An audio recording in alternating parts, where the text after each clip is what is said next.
Happy Tuesday, Guardians. It's Tuesday, the 21st of October, 2025. That means it's time for your weekly reset report. But before we hop into that, we start off with Festival of the Lost 2025 is upon us. Ready yourselves, Guardians. The Headless One awaits. Start the fun by visiting Eva Levante in the tower or by opening the event home in the portal. And guys, if you stick around to the end, we'll be going over a few of the patch notes. So let's hop in. Before we check out what Tess has for us for Bright Dust this week, let's check out the Festival of the Lost event page here. And I quote, "Let's remember all that we've lost and celebrate what we have. Visit Eva Levante in the tower to get your first mask. Complete portal activities and defeat targets while wearing a mask to get candy. Buy and activate buffs applied on candy pickup from the Haunted Mask. You can also spend candy at Eva to purchase gear, including exotics. Play Haunted Altars of Sorrow and Red Rumble to earn Festival of the Lost weapons and additional helmet rolls." All right, so we've got our daily challenges and our weekly challenges. It looks like the event rank up goes all the way to 30, finishing with a shader. Let's see if we can see it. Oh, that's kind of different. We've got your re-rolls. We've got a weapon here. Arcane Embrace with Bolt Shot and Dual Loader. Wow. Okay, that's kind of the roll I was hoping to get, so that's awesome. Secura's Gaze Ship. Secura's Gaze. Oh, wow. You know what that reminds me of? You know it there. Okay, let's see. What else have we got? Hushed Whisper. Okay. Candy Bone.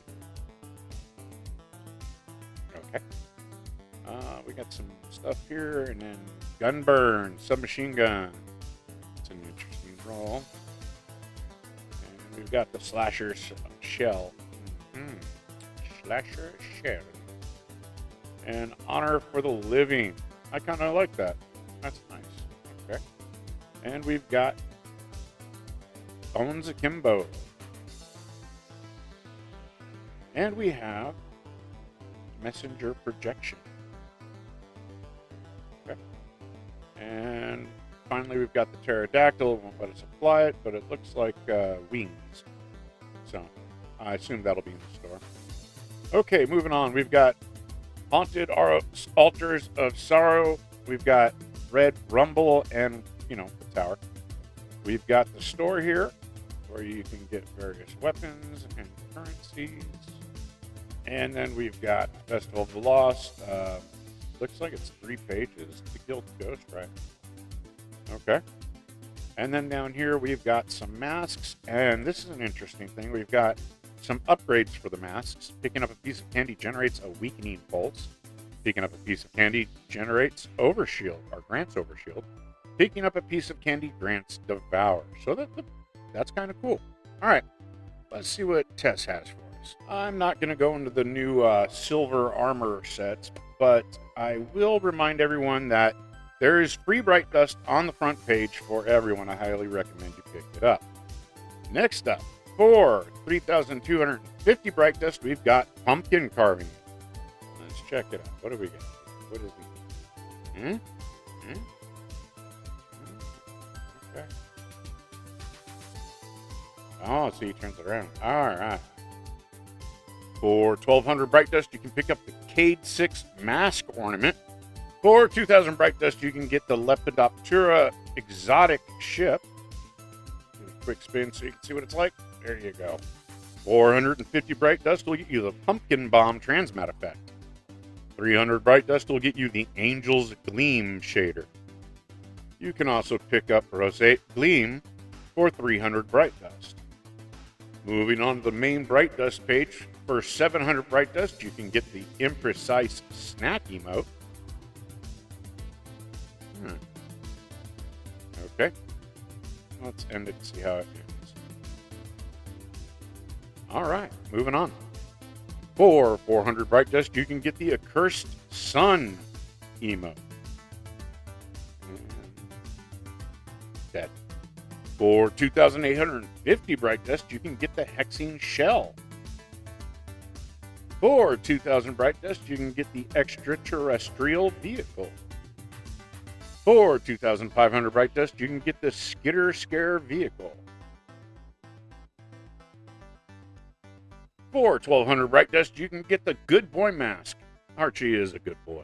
For 1,500 Bright Dust, you can pick up the Incantation projection. For 300 Bright Dust, you can pick up the Melchizedek Bramble shader. I think that, yeah, we'll just go with that. You can also pick up Vibrant Medusa for 300 Bright Dust. You can pick up Reanimated Verve for 300 Bright Dust. And you can pick up Archeo Skin for 300 Bright Dust. 450 Bright Dust will get you the Arachnophile Transmat effect. 450 Bright Dust will get you the Only the Finest Transmat effect. And 450 Bright Dust will get you the Umbral Harbinger. Commanders of all, it has the Pure Recollection Void Shotgun for us this week.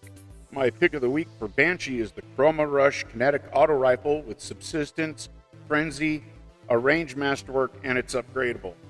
Ada has Dark Amalon for 10,000 Glimmer.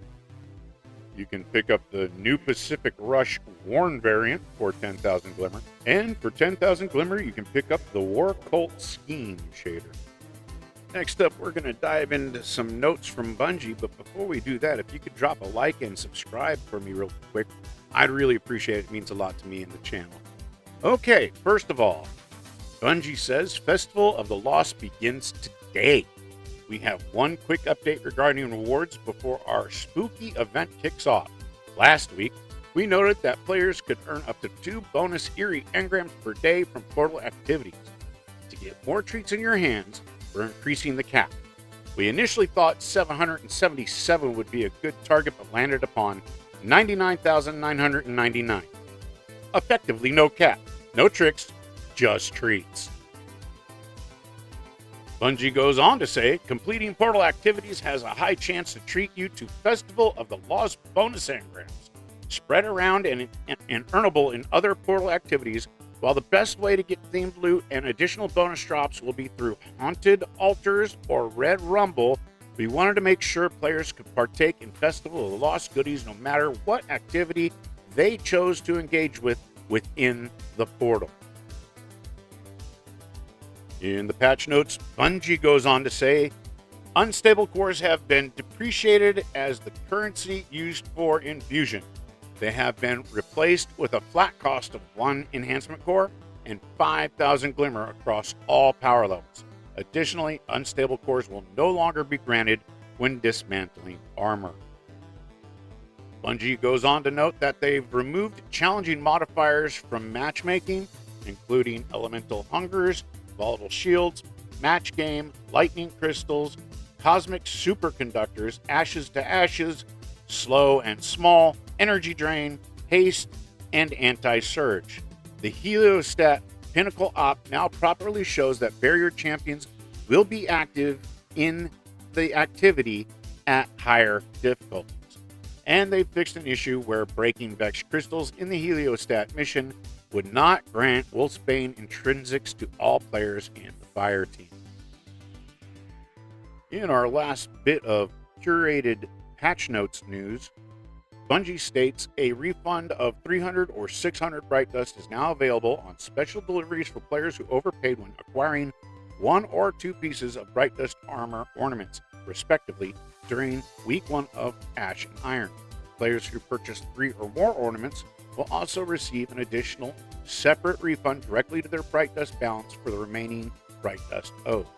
Bungie goes on to say they fixed an issue where the new competitive emblem for reaching Ascendant 3 was not visible in collections, and they fixed an issue where the Feather Fine shader was using the same visuals as the Iron Valis shader. That's all I have for you today, Guardians. If you dug the video, please do the like and subscribe thing. I really appreciate it. I will be back on Friday with your weekly Xur report. Until then, have a great week. Thank you so much for watching. And until next time, remember, Opera Lotion.